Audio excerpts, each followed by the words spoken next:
In this next video we are going to talk about a topic that can benefit anyone. Arming yourself with this information will help you maintain your credit, so if you don't already own a home, it will be easier when you do apply for a loan to buy a home. We are talking about credit card fraud. How you need to be more careful in this age of credit. That's a good topic, Larry. We hear about it every day, but I don't think everyone is aware how easy thieves can obtain your information. And that is what we will focus on, Sarah. Everyone understands the difference between credit cards, debit cards, and credit features on your debit cards. Okay, go on.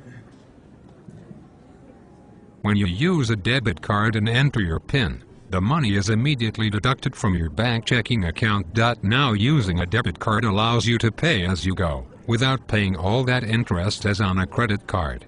These type of cards do have a downside. What is that? I thought it was safe.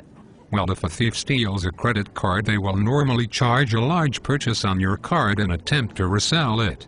But with a debit card it means instant cash. Ah. There is a technique thieves do now which is called credit card skimming. I've heard of that, but what does it all mean? Skimming is when the thief sets up scanning equipment to capture the magnetic strip and keypad info whenever you swipe your card and input your PIN number in places like ATM machines, gas pumps, restaurants and bars or other retailers. Oh my gosh. That is terrible. How do we know, or how do we prepare for this?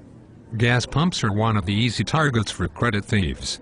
If a thief knows an employee, or worse is an employee for a gas station, they could easily obtain the key to a pump and attach a debit card skimmer inside the pump. Inside? Yes. So you will never see it or know if it is there. That is scary. What is the best plan of action for this? Well, you could use a credit card, or at the least use the credit feature attached to your bank card. This way it is processed as a credit transaction. Check with your own bank or creditor. You will find there is less liability when using credit cards, and you have a better chance getting your money back if your information is stolen. So forget about getting your money back on a debit transaction. It could take a very long time if you are even lucky to get it back from your bank. But again, check with your bank and they will tell you about the unequal fraud protection on credit versus debt cards. And if you must use an ATM machine, try to stick with only using one at your local bank. One you have been familiar with. You will recognize that if it was tampered with, and since it is at a bank, it is also less likely to be tampered with. Not to mention it should save you in transaction fees. One last place, and this is a big one. Where is that, Larry? If you ever go to a bar or restaurant and your waiter or waitress asks to take your credit or debit card and says he'll be right back, never let them leave your site with your card.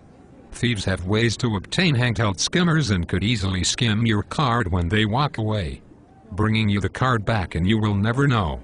Wow.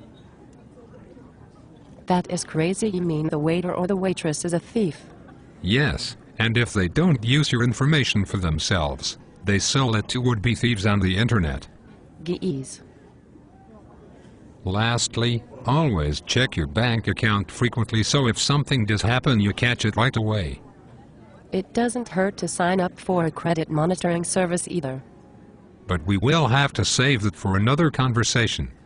As always, if you have a credit-related question, or if you're going to apply for a lower mortgage rate, check with John first.